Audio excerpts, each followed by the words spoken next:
Hello सभी को मेरा नमस्कार। मैं रूपा गुप्ता।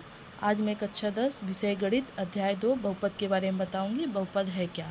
बहुपद क्या है? तो ऐसा बीजीय व्यंजक जिसके चर की घात धनात्मक पूर्णांक हो उसे हम बहुपद कहते हैं। धनात्मक पूर्णांक मतलब जैसे इसकी पावर 1 है, 2 है, 3 है, तो धनात्मक हो, धन में और पूर्णांक संख्या हो तो क्या कहलाता है? बहुपद। यह कह दे ऐसा बीजीय व्यंजक जिसके चर की घात पूर्ण संख्या हो उसे हम क्या कहेंगे? बहुपद कहेंगे। पूर्ण संख्या मतलब जो जीरो से स्टार्ट होती है और अनंत तक जाती है। तो ये जीरो हो गया, 1 2 3, ऐसे हम पावर करें तो यह क्या कहलाएगी? बहुपद ही कहलाएगी। ओके। चर किसे कहेंगे? चर एक्स वाई जेड ये चर कहलाएंगे, और 1 2 3 4 5 ये अचर कहलाएगा। अचर ये 1 2 3 ये क्या कहलाएगा? अचर। और चर क्या कहलाएगा? X y Z.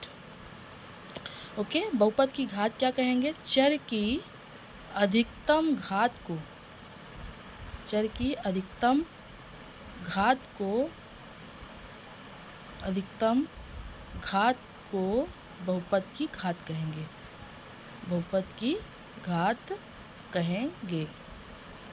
चर की अधिकतम घात को बहुपद की घात कहते हैं। जैसे आपकी x की पावर 5 है, x है, तो इसकी अधिकतम घात कितनी है? 5 है, तो इसकी घात कितनी कहलाएगी? 5। x की पावर 2 है प्लस x की पावर 10 है, तो इसकी घात कितनी कहलाएगी? 10। अधिकतम यही है, तो क्या आ जाएगा? घात क्या कहलाएगा? 10। रैखिक बहुपद किसे कहेंगे? जिसके चर की घात क्या हो? 1 हो। चर की घात कितनी होनी चाहिए? 1 हो। चर की घात 1 हो, उसे क्या कहेंगे? रैखिक बहुपद कहेंगे। या क्या कह दे, एक घात वाले बहुपद को क्या कहते हैं? रैखिक बहुपद कहते हैं। जैसे देख सकते हैं आप, x है प्लस 1, इसकी घात कितनी है? 1 है, रैखिक बहुपद हो गया। y प्लस 2, देखिए इसकी घात कितनी है? 1 है, ये रैखिक बहुपद हो गया। ऐसे ये एग्जाम्पल होंगे। अब द्विघात बहुपद क्या कहलाएगा? जिसके चर की घात क्या हो? 2 हो। जैसे हम देख सकते हैं 2x² प्लस 5x प्लस 3। देखते हैं इसमें एक घात भी है, दो घात, लेकिन अधिकतम घात क्या कहलाती है? जो मतलब जो घात होती है वो क्या कहलाती है? जो अधिकतम घात होती है। तो ये 2 है, ये अधिकतम घात होती है, यही घात कहलाएगी। तो दो घात बहुपद कहलाएगा। ये दो घात वाले बहुपद को क्या कहते हैं? द्विघात बहुपद कहते हैं। तो इसकी घात 2 है। या फिर ऐसे भी लिख सकते हैं, 5x² प्लस 3 भी लिख सकते हैं, है ना, और 5x² भी लिख सकते हैं। तो ये क्या कहलाएगा? द्विघात बहुपद। त्रिघात बहुपद क्या कहलाएगा? 3x³ या 4x³ भी कह सकते हैं। ऐसा नहीं है 3x³ जैसे यहाँ 2x² किया तो 3x³ भी कह रहे, ऐसा नहीं है। 4x³ 2x² plus 3x plus 3, 3 घात है ना इसका, 3 घात वाला बहुपद। या फिर आप नॉर्मल और भी एग्जाम्पल ऐसे देख सकते हैं, 5x³ प्लस x, या कह दें कि क्या कह दें, 5x³ प्लस 2, ये सब त्रिघात, 3 घात वाला बहुपद है। ये कैसा है? 3 घात वाला। इसकी घात कितनी है? 3 है। इसकी घात कितनी? 3 है। ये 3 है, त्रिघात बहुपद कहला गया। बहुपद का शून्यक क्या कहलाएगा? चर का वह मान, चर का वह मान जो बहुपद को शून्य कर दे। चर का वह मान जो बहुपद को शून्य कर दे। ओके। चर का वह मान जो बहुपद को शून्य कर दे बहुपद का शून्यक कहलाता है। कैसे?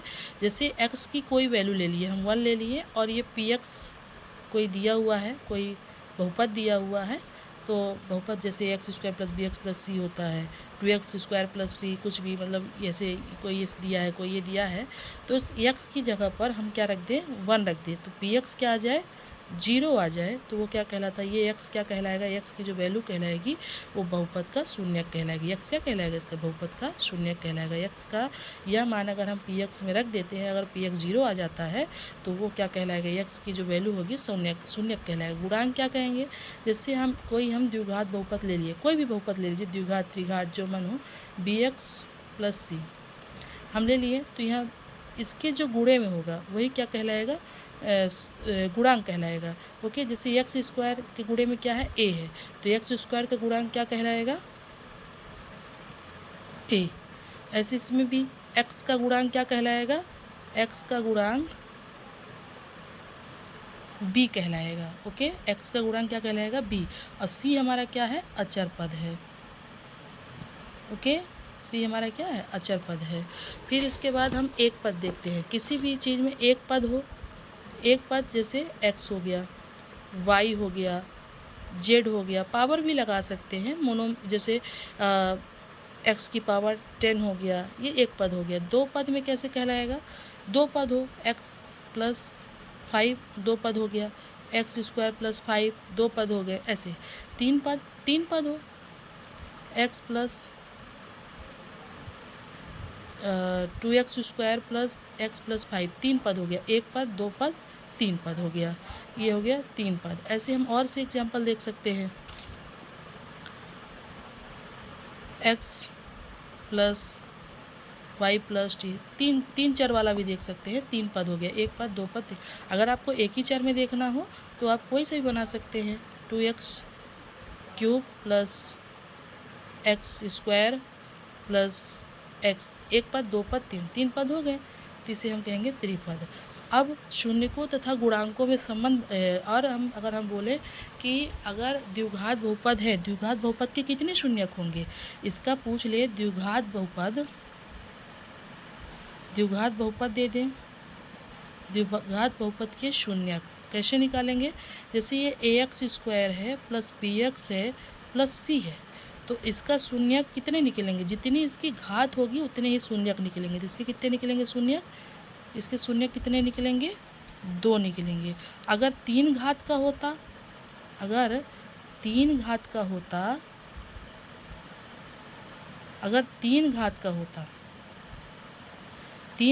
होता तो कितने शून्यक निकलते?